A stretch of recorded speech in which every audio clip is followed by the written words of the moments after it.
বাহিৰৰ পৰা মানুহে এবাৰে ক'ব লাগে যে তই নোৱাৰ এইটো কথা, কিন্তু আমাৰ ভিতৰত আমাৰ মাইণ্ডত আমি 1000 টাইমছ ৰিপ্লে কৰি লওঁ। আৰু এইটো আৰম্ভ হয় আমাৰ সৰুতেই আচলতে, যিটোক আমি ছাবকনচিয়াছ মাইণ্ড কওঁ ন। ছাবকনচিয়াছ মাইণ্ড, অৱচেতন মনে সেইবোৰ চব ধৰি ৰাখে।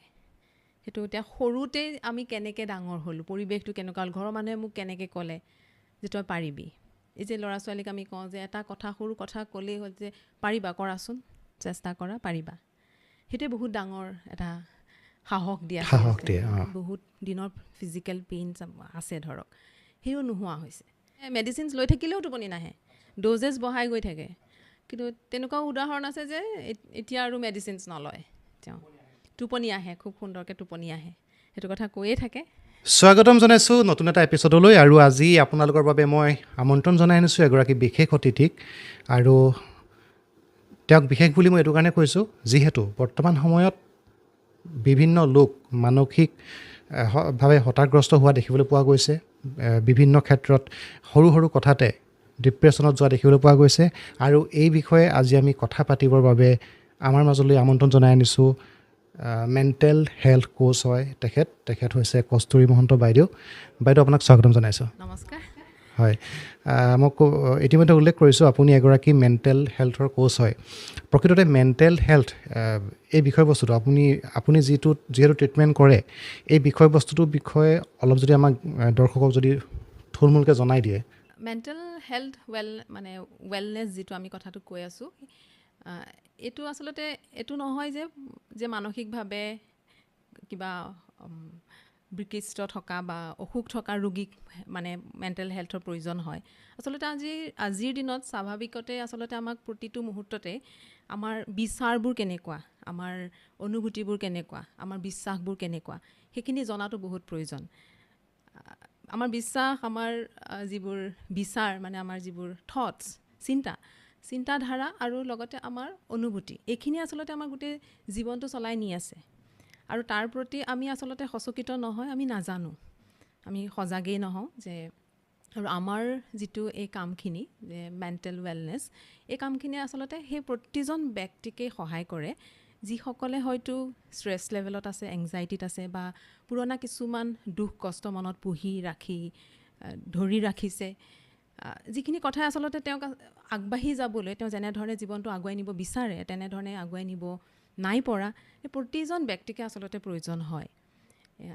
ইয়াৰ মূলতে ফিলিং বেটাৰ নহয়, যে আমি কেনেকৈ এটা ভাল জীৱন আমি অতিবাহিত কৰিব পাৰোঁ, আমাৰ জীৱনশৈলীটো যাতে খুব সুন্দৰকৈ আমি আগবঢ়াই নিব পাৰোঁ, সেইবাবে আমাক কিছুমান জীৱন বোধৰো প্ৰয়োজন হয়। আৰু সেইখিনি গোটেইখিনি সামৰি আচলতে এই মেণ্টেল ৱেলনেছ আৰু সেই আমাৰ কোচিং হয়, কাউন্সেলিং হয়, তেনেধৰণে। মানে এইটো প্ৰতিজন ব্যক্তিকে প্ৰয়োজন বুলি ভাবে আপুনি? হয়, প্ৰতিজন ব্যক্তিকেই প্ৰয়োজন বুলি ভাবোঁ। আৰু আজিৰ দিনততো খুব বেছিকৈ সৰু ল'ৰা ছোৱালীৰ পৰা আৰম্ভ কৰি সকলোকে দেখিয়ে আহিছোঁ ন, আমাৰ সমাজত ইমান সৰু সৰু ল'ৰা ছোৱালীয়ে কিনো বুজি পালে জীৱনটোক, যে জীৱনটো আৰু ভাল নলগা হৈ আহে, এটা চৰম পৰ্যায়লৈ নিজকে লৈ গুচি যায়। গতিকে প্ৰতিজন আচলতে অভিভাৱকে শিকাৰ প্ৰয়োজন, যে নিজৰ সন্তানক যাতে আমি এটা ইম'শ্যনেল বেলেঞ্চ এটা আমি দিব পাৰোঁ। আচ্ছা, আপুনি প্ৰফেশ্যনেলি এই বৃত্তিটোৰ লগত কেতিয়াৰ পৰা জড়িত হৈছে? প্ৰফেশ্যনেলি বুলি ক'বলৈ গ'লে বহুত দিনটো হোৱা নাই। আচলতে খুব ভালকৈ যদি মই আৰম্ভ কৰিছোঁ বুলি কওঁ, তেতিয়াহ'লে 2024 চনৰ শেষৰ ফালৰ পৰাহে মই এইটো বৃত্তি হিচাপে ল'লোঁ। বেছি দিন হোৱা নাই? হয়। আচলতে মোৰ নিজৰ কাৰণে লৈছিলোঁ, নিজৰ কাৰণে শিকিবলৈ লৈছিলোঁ। মোৰ জীৱনৰো এনেকুৱা এটা ঘটনা মোৰ লগত আছিলে। মোৰ স্বামী আচলতে মোৰ ল'ৰা 2 বছৰ বয়স থাকোঁতেই ঢুকাইছে। আৰু এই এটা যাত্ৰা আজি প্ৰায় 20 বছৰে হ'ব হ'ল। এই যাত্ৰাটা এটা দীঘলীয়া আমাৰ দুটাৰ যাত্ৰা আছিল। আৰু ইয়াৰ মাজত মই চাকৰি কৰি আছিলোঁ, আৰু মই এটা প্ৰাইভেট জবত আছিলোঁ। আৰু প্ৰতিদিনেই মানে সেই প্ৰাইভেট জবটোত মই থাকোঁ, আৰু এটা নিজৰ এংজাইটি প্ৰতিটো মুহূৰ্ততে, যে আগলৈ কি হ'ব, ভৱিষ্যতটো আমাৰ কি হ'ব, যদি জবটো গুচি যায়, মই সংসাৰখন, মোৰ ল'ৰাক মই ডাঙৰ কৰিম কেনেকৈ, পঢ়াম কেনেকৈ, যদিও চব ঠিকে চলি আছে, বাহিৰৰ পৰা দেখাত সকলোখিনি সুন্দৰকৈ চলি আছে, কিন্তু ভিতৰৰ ফালৰ পৰা যেন কিবা এটা খালী, প্ৰতিটো মুহূৰ্ততে যে ইনচিকিউৰিটি ফিলিং, ভয়, এইকেইটাই মানে অনবৰতে মানে আৱৰি থকা নিচিনা হয়। আৰু লাহে লাহে মোৰ মাজত বহুত কুৱেশ্যনো আছিলে, যিবোৰৰ মই আচলতে সমাধান বিচাৰি আছিলোঁ, উত্তৰ বিচাৰি আছিলোঁ, যে মোৰ লগত কিয় হ'ল, কিয় এনেকুৱা হয়। এনেকুৱা বিভিন্ন ধৰণৰ মানে কিছুমান প্ৰশ্নই মোক বৰ আমনি কৰিছিল। বাহিৰৰ পৰা দেখিলে সকলোৱে কয় ভালেইটো চলি আছে, আৰু সকলোৱে কয় তুমি সাহসী হ'বা, সাহসী হ'ব লাগিব, কিন্তু কেনেকৈ, তাৰ উত্তৰ আমি কোনোদিনে ক'ৰ পৰা পোৱা নাই। যিহেতু আমাৰ পাঠ্যক্ৰমত এইবোৰ বস্তু নাই। আমাৰ স্কুল কলেজৰ যিখিনি পাঠ্যক্ৰম থাকে সেইখিনিয়ে আমাক মানে জীৱিকাৰ কাৰণে ৰেডি কৰি দিয়ে, জীৱনৰ কাৰণেতো নহয়। তো সেইখিনি বস্তুৱে মানে বিচাৰোঁতে এনেকুৱা ধৰণৰ কথাবোৰ পালোঁ। প্ৰথমতে আৰম্ভ কৰিলোঁ আচলতে ছেল্ফ হেল্প যিবোৰ কিতাপ থাকে তেনেকুৱা ধৰণৰ কিতাপবোৰ পঢ়িবলৈ ল'লোঁ। কিতাপবোৰ পঢ়ি খুবেই ভাল লগা হ'ল। তাৰপিছত তেনেকুৱা ধৰণৰ কিছুমান ইউটিউবত ভিডিঅ' বহুত দেখা পালোঁ, সেইবোৰৰ প্ৰতিও আকৃষ্ট হ'লোঁ। তাৰ লাহে লাহে যেতিয়া ক'ভিড আহিল, ক'ভিডৰ সময়ত আচলতে গোটেই কথাবোৰ অনলাইন হৈ গ'ল ন, আৰু যিবোৰ আচলতে মানে হল প্ৰগ্ৰেম হয় তেনেকুৱা মেণ্টৰৰ কথাখিনি আমি অনলাইন পাব পৰা হ'লোঁ। মানে এতিয়া লাহে লাহে তেনেকৈ সৰু সুৰাকৈ কোৰ্চ কিছুমান কৰিবলৈ ল'লোঁ, আৰু তেনেধৰণে সোমাই পৰিলোঁ এই জগতখনলৈ। এতিয়াতো বৰ্তমান আপুনি বেলেগকো এইটো ট্ৰিটমেণ্ট বুলি কয় নেকি? ট্ৰিটমেণ্ট বুলি নকয়, ট্ৰিটমেণ্ট মানে বুলিতো নকয়, যে এটা পথ দেখুওৱা, যে পথ দেখুওৱা। এইটোকে আমি এনেকৈ ক'ব পাৰোঁ যে জীৱনৰ প্ৰতি দৃষ্টিভংগীটো সলনি কৰা। তো মানে আপুনি যেতিয়া শিকাৰ পিছত এতিয়া আপুনি বেলেগৰো জীৱনৰ গতিপথ সলনি কৰিছে। হয় হয় এতিয়া আপুনি বেলেগকো সেইটো ৰাস্তা দেখাব পাৰে। হয় একদম আচ্ছা, এনেকৈ আপোনাৰ ওচৰততো তেনেকুৱা অহা বহুত উদাহৰণ আছে। হয় আছে। বিভিন্ন লোক হয়তো আহিছে। জেনেৰেলি আপোনাৰ কেনেকুৱা ধৰণৰ লোকে আপোনাক যোগাযোগ কৰিছে এই ক্ষেত্ৰত? তেনেকুৱা বিভিন্ন ধৰণৰ থাকে, যেনেকৈ ধৰক কাৰোবাৰ কিবা এটা ভয়ে সদায় তেওঁৰ পিছত থকাৰ নিচিনা তেওঁ অনুভৱ কৰে, যাৰ ফলত তেওঁ কোনোবা এটা কাম আৰম্ভ কৰিব পৰা নাই। বহুত মানুহৰ ফিয়াৰ অফ ডেথো থাকে দেই, সেইটোও পুহি ৰাখে, সেইটোও ধৰি লৈ থাকে। তাৰোপৰি কিছুমান মোৰ ধৰণৰে ধৰক পাষ্ট কিছুমান ট্ৰমা থাকে, সেইখিনি কঢ়িয়াই লৈ ফুৰে, যাৰ ফলত দুখটোৱে এৰি নিদিয়ে, প্ৰতিটো মুহূৰ্ততে সেই দুখটো থাকেই। তেনেকুৱা ব্যক্তিসকলো আহে। আৰু যিবোৰ ষ্ট্ৰেছ আৰু এংজাইটি ভোগা লোকসকল, তো আজিকালি আমাৰ কৰ্মব্যস্ততা, তাৰোপৰি আমাৰ কামৰ যিটো মানুহৰ সময় নাই, সেই সময়ৰ মাজতে গোটেইখিনি নিজৰ কৰিবলগীয়া কৰণীয় বহুত থাকে, তাৰ ফলত যিখিনি মানে মানসিক চাপ অনুভৱ কৰে মানুহে, সেই তেনেকুৱা ধৰণেও আহে। ৰিলেশ্যনশ্বিপতো ধৰক বহুত ইছ্যু থকা, টক্সিক ৰিলেশ্যনশ্বিপ থকা তেনেকুৱাও থাকে। এতিয়া আপোনাৰ তেনেকুৱা উদাহৰণ আছেনে যে যিসকলে আপোনাৰ সৈতে আহিছে, আপোনাৰ পৰা কিবা এটা শিকাৰ পিছত তেওঁলোকৰ জীৱন সলনি হৈছে, এনেকুৱা উদাহৰণ আছেনে? আছে, তেনেকুৱাতো বহুতেই উদাহৰণ আছে। এই যে প্ৰথম ক'লোঁ ভয়ৰ কথাটো, ডেকা ল'ৰা এজনে নিজৰ কাম এটা আৰম্ভ কৰিব পৰা নাই, শৰীৰটোক লৈ পেলাই এটা ভয় এটা অনবৰতে পুহি ৰাখে, আৰু ঘৰৰ পৰা বাহিৰলৈ নোলোৱা হৈ গৈছিল, কাৰো লগত কথা পাতিব নিবিচাৰিছিল। সেইটোৱে তেনেধৰণৰ তেওঁ এতিয়া খুবেই ভালকৈ তেওঁ কাম আৰম্ভ কৰিছে সুন্দৰকৈ। আৰু তেনেধৰণে মহিলা বহুত সকলো আছে যে সদায় ভাবি থাকে যে নিজে কিবা এটা কৰোঁ, এতিয়া ল'ৰা ছোৱালী ডাঙৰ হ'ল, এতিয়া নিজৰটো একো কৰা হোৱা নাই, ভাবিহে থাকে, আৰম্ভ কৰিবলৈ সেই সাহসটো গোটাব নোৱাৰে। তো সেই তেনেধৰণে যোনে তেনেধৰণে ভাবি আছিলে তেওঁলোকে আৰম্ভও কৰিব পৰা হৈছে, তেনেকুৱাও আছে। আৰু মই আচলতে এটা হো'অপ'ন'প'ন' বুলি এটা হিলিং মডেলিটিৰ লগত জড়িত। সেই হিলিংটোৰ জৰিয়তে কিন্তু বহুতখিনি মানুহৰ ধৰক পেইন থকা, ফিজিকেল পেইন, বহুত দিনৰ ফিজিকেল পেইন আছে ধৰক, সেইও নোহোৱা হৈছে। আৰু ৰাতি টোপনি নহা, ধৰক সদায় টেবলেট লয়, এতিয়া টেবলেট নোহোৱাকৈ সুন্দৰকৈ টোপনি যাব পাৰে। আৰু এংজাইটিৰ পিলছ যোনে লৈ থাকে তেওঁলোকেও সেইখিনি আঁতৰাব পাৰিছে। গতিকে তেনেকুৱা উদাহৰণ বহুতেই আছে। মানে এইটো আপুনি ক'ব বিচাৰিছে যে আপোনালোকৰ এইটো, মই সহজ ভাষাত ক'বলৈ গ'লে ট্ৰিটমেণ্ট বুলিয়ে ক'ব বিচাৰিছোঁ, দৰ্শকে বুজি পোৱাকৈ। এইটোৰ জৰিয়তে মানে ঘৰত বহিয়ে কৰিব পাৰে, এইটো হয় ঘৰত বহি কৰিব পাৰে, আৰু লগতে মেডিচিন নোখোৱাকৈ মানে বিভিন্ন শৰীৰৰ বেমাৰো নিৰাময় কৰিব পাৰে। তেনেকুৱা উদাহৰণ আছেনে? উদাহৰণো আছে যে মেডিচিন লৈ আছে, কিন্তু মেডিচিনখিনি লাহে লাহে তেওঁ নিজেই সিমানখিনি কনফিডেণ্ট হৈ গৈছে, নিজৰ শৰীৰটোক বুজা হ'ল যে এতিয়া আৰু মোক মেডিচিন নালাগে, সিমানখিনি মেণ্টেলিও ষ্ট্ৰং হৈ গ'ল যে যিহেতু আমাৰ মনটোৱে সকলোখিনি, আমাৰ মনেই বাৰে বাৰে কৈ থাকে যে ভয় লাগে যে মেডিচিনটো যদি এৰি দিওঁ কিবা এটা যদি হয়, সেইটোতো ভয় আমাৰ। সেই পৰ্যায়টোলৈকে মই মানে সহায় কৰোঁ যে তেওঁ নিজে ডিচিশ্যনটো ল'ব পৰা হয়।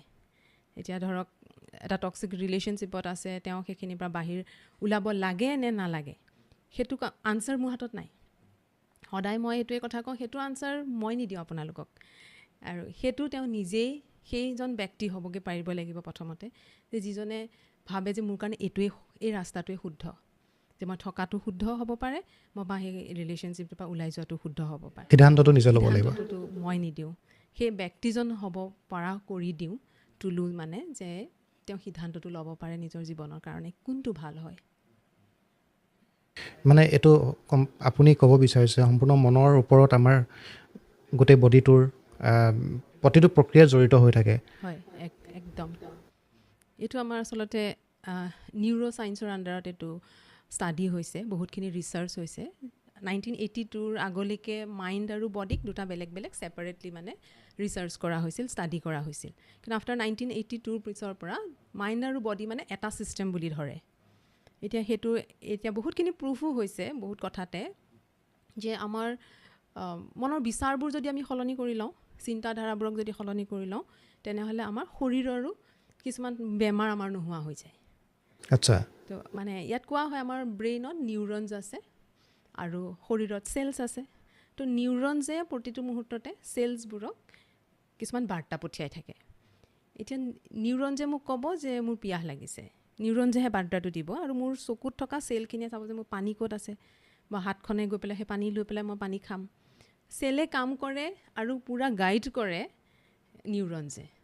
ঠিক তেনেকৈ আমাৰ প্ৰতিটো কামেই, আমাৰ সকলো ডিচিশ্যন লাইফৰ, যে আপুনি এই পথত আগবাঢ়িব নাবাঢ়িব, প্ৰতিটো কথাই আমাৰ সম্পূৰ্ণ আমাৰ মাইণ্ডত আছে।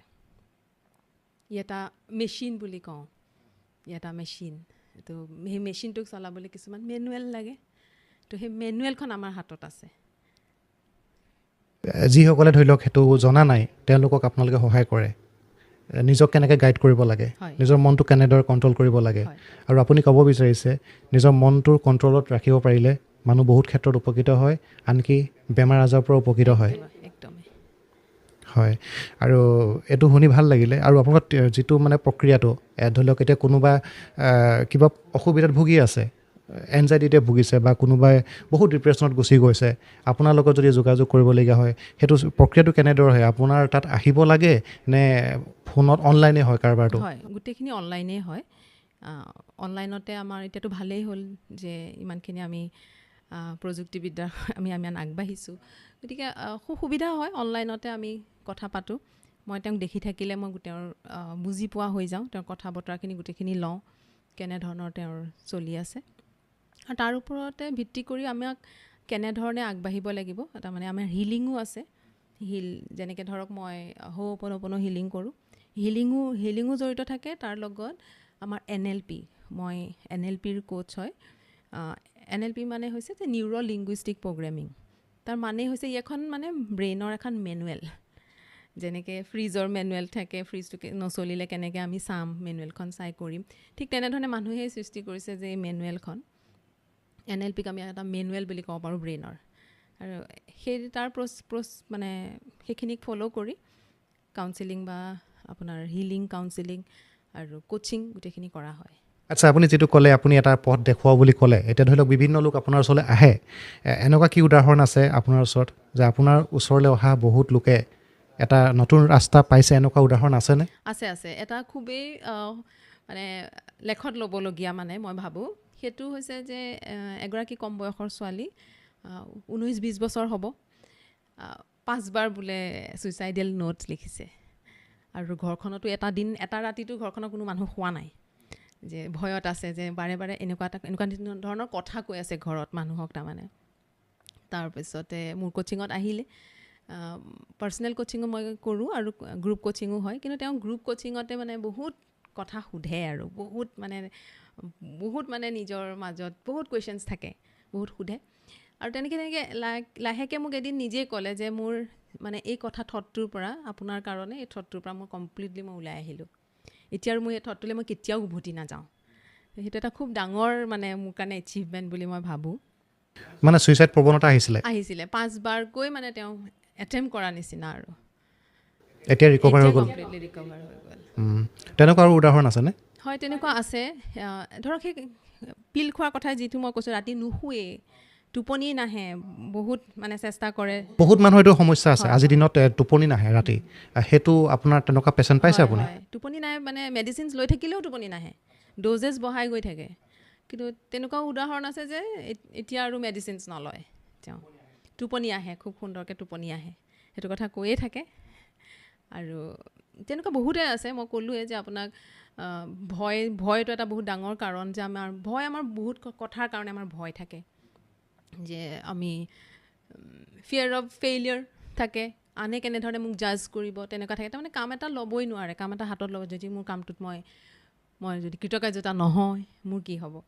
এনেকুৱা ধৰণৰ ইমান এটা লেভেললৈ গুচি যায়, সেইটো গৈ এনেকুৱা এটা এংজাইটি লেভেলত গুচি যায় এই কথাটোকে ভাবি ভাবি, যে সেইটোৰ পৰা যেন আৰু বাটেই নাই, যেন ওলাবই নোৱাৰি, মোৰ লাইফটো যেন এনেকুৱাই হৈ গ'ল, সেইটো ফিল কৰে বহুতে। সেই তেনেকুৱাও বহুত উদাহৰণ আছে। আচলতে মানুহে কৰোঁ বুলি ক'লে সকলো কামেই কৰিব পাৰে, সকলো ডিপেণ্ড কৰে নিজৰ মনটোৰ ওপৰত। আৰু এটা কথা মই ক'ৰবাত পঢ়িবলৈ পাইছিলোঁ, আমাৰ মনটোৰ এনেকুৱা শক্তি থাকে, আমি যিটোকে ইচ্ছা কৰোঁ আমি সেইটোকে পাব পাৰোঁ, হয়নে? সেইটো একেবাৰে হয়। আমি যি ইচ্ছা কৰোঁ সেইটো আমি পাব পাৰোঁ, কিন্তু তাত কিন্তু এটা আছে, যে আমাৰ বিচাৰবোৰ কেনেকুৱা, আমাৰ মানে অনুভূতিবোৰ কেনেকুৱা, আমাৰ বিশ্বাসবোৰ কেনেকুৱা। এতিয়া যদি মই বাৰে বাৰে মোৰ মনত এটাই ভাৱ আছে যে I am not good enough, মই এনাফ নহয়, মই ভাল নহয়, মই কনফিডেণ্ট নহয়, মই নিজকে বাৰে বাৰে কৈ আছোঁ মই কনফিডেণ্ট নহয়, মই এনাফ নহয়, কিন্তু সেই মই কামটো যেতিয়া কৰিবলৈ যাম, যিমানেই মই বাহিৰত কষ্ট কৰি নলওঁ, মোৰ বাৰে বাৰে সেই মোৰ যিটো বিশ্বাস, সেই বিশ্বাসে মোক টানি টানি ধৰিব, তই ইনাফ নহয়, তই নোৱাৰো, এইটো তোৰ কাৰণে নহয়। আমাক বাহিৰৰ পৰা মানুহে এবাৰে ক'ব লাগে যে তই নোৱাৰো এইটো কথা, কিন্তু আমাৰ ভিতৰত, আমাৰ মাইণ্ডত আমি 1000 টাইমছ ৰিপ্লে কৰি লওঁ। আৰু এইটো আৰম্ভ হয় আমাৰ সৰুতেই, আচলতে যিটোক আমি ছাবকনচিয়াছ মাইণ্ড কওঁ ন। ছাবকনচিয়াছ মাইণ্ড, অৱচেতন মনে সেইবোৰ চব ধৰি ৰাখে। সেইটো এতিয়া সৰুতেই আমি কেনেকৈ ডাঙৰ হ'লোঁ, পৰিৱেশটো কেনেকুৱা হ'ল, ঘৰৰ মানুহে মোক কেনেকৈ ক'লে যে তই পাৰিবি। এই যে ল'ৰা ছোৱালীক আমি কওঁ যে এটা কথা, সৰু কথা ক'লেই হ'ল যে পাৰিবা, কৰাচোন, চেষ্টা কৰা, পাৰিবা। সেইটোৱে বহুত ডাঙৰ এটা সাহস দিয়ে। অঁ, হয়, সেইটো হয়। এতিয়া আপুনি যিহেতু নিজেই ক'লে মই ভুক্তভোগী আছিলোঁ এটা সময়ত, তাৰ পৰা আপুনি নিজকে নিজে আজি উলিয়াই আনিলে, আজিৰ দিনত আপুনি কি অনুভৱ কৰে? আপুনি সুখী বুলি অনুভৱ কৰেনে? একদমেই, বহুত বেছিয়ে সুখী। আৰু সুখটো আমাৰ নিজৰ মাজত আছে, সেইটো মই বুজি পালোঁ। সুখটো বাহিৰৰ জগতত নাই, শান্তিটো মোৰ ভিতৰতে আছে, সুখটো মোৰ ভিতৰতে আছে। এতিয়া মই সেই সুখ আৰু শান্তি মোৰ মাজত থকাখিনিৰ মাজতে লগত মই সংযোগ স্থাপন কৰাৰহে প্ৰয়োজন। সেইটোৱে। এতিয়া কি হয়, আজিৰ দিনত আপুনি যদি মানুহ এজনক সোধে আপুনি জীৱনটোত কি বিচাৰে, কিয় জীয়াই আছে, আপুনি জীয়াই আছে, আপুনি কি বিচাৰে প্ৰকৃততে, হয়তো বহুতে বহুত কিবা ক'ব, কিন্তু প্ৰকৃততে আমি কি বিচাৰোঁ? আমিতো সুখেই বিচাৰোঁ ন। আমি যদি টকা বিচাৰোঁ, আজি টকা পাওঁ, চব দিছে ভগৱানে, পৰিয়াল দিছে, টকা দিছে, চবফালে উভৈনদী, কিন্তু কোনোবাখিনিত মোৰ হয়তো ভিতৰত মই সুখখিনি বিচাৰি নাপাব পাৰোঁ। আমি একমাত্ৰ যেন সেই সুখখিনিৰ কাৰণে জীয়াই থাকোঁ। কিন্তু এই প্ৰশ্নটো যদি আপুনি আজি মানুহক কৰে, হয়তো তাৰ 100জনৰ ভিতৰত 10জনেহে প্ৰকৃত উত্তৰটো দিব পাৰিব যে মই জীৱনত সুখ বিচাৰোঁ, কিন্তু 90জনে হয়তো ভুল উত্তৰেই দিব। আপুনি কি ভাবে এইটো? একেবাৰে সঁচা। মোৰ ছেশ্যনত মই সদায় সেইটো দিয়ে আৰম্ভ কৰোঁ। প্ৰশ্ন মোৰ এইটোৱে থাকে যে আমি কি বিচাৰি আছোঁ বাৰু? পুৱা শোৱাৰ পৰা যে উঠিলোঁ, ৰাতি শোৱালৈকে যিয়ে কৰি আছোঁ, কি বিচাৰি? আমাৰতো এটাই উত্তৰ যে সুখ আৰু শান্তি। ছাকচেছ বুলি কয় যে ছাকচেছ, তো ছাকচেছৰ মানে ডেফিনেশ্যনটো প্ৰতিজনৰ কাৰণে বেলেগ বেলেগ। ছাকচেছ মানে আমি সহজে বুজি লওঁ ফেম, ধন টকা পইচা, ফেম থকাটো। কিন্তু ছাকচেছ সকলোৰে কাৰণে বেলেগ বেলেগ। মইতো কওঁ যে সেই পাচলি যোনে বেছি আছে তেওঁ ছাকচেছফুল, নহয় জানো? গতিকে ছাকচেছ ৱৰ্ডটো সকলোৰে কাৰণে ডেফিনেশ্যনটো বেলেগ বেলেগ। মানে ধৰি লওক, এতিয়া পাচলি বিক্ৰী কৰাজনে যদি সেই 2 পইচা কমকৈ উপাৰ্জন কৰি যদি তেওঁ সুখখিনি যদি উপলব্ধি কৰিছে, তেন্তে তেওঁ বহুত সফল। আৰু যদি কোনোবাই কোটি টকা উপাৰ্জন কৰি যদি সেই সুখখিনি লাভ কৰিব পৰা নাই, তেন্তে তেওঁতকৈ বিফল কোনো নাই। এতিয়া সেই কথাটো সেইটোৱে, আচলতে সুখখিনি নিজৰ মাজত লুকাই থাকে, আমি সেইটোক মানে অনুভৱ কৰিব পৰাটো আৰু উপলব্ধি কৰিব ডাঙৰ কথা। সেইখিনি ক্ষেত্ৰত কিবা মূল মন্ত্ৰ আছে নেকি? হয়, এইটো মূল মন্ত্ৰ এইটোৱে যে আমাৰ নিজৰ আভ্যন্তৰীণ জগতখনৰ লগত নিজকে সংযোগ স্থাপন কৰা, যিটো সেইটোৱে আমাৰ আজিকালি মানে মিছিং ফেক্টৰ, সেইটোৱে লাইফৰ আচলতে।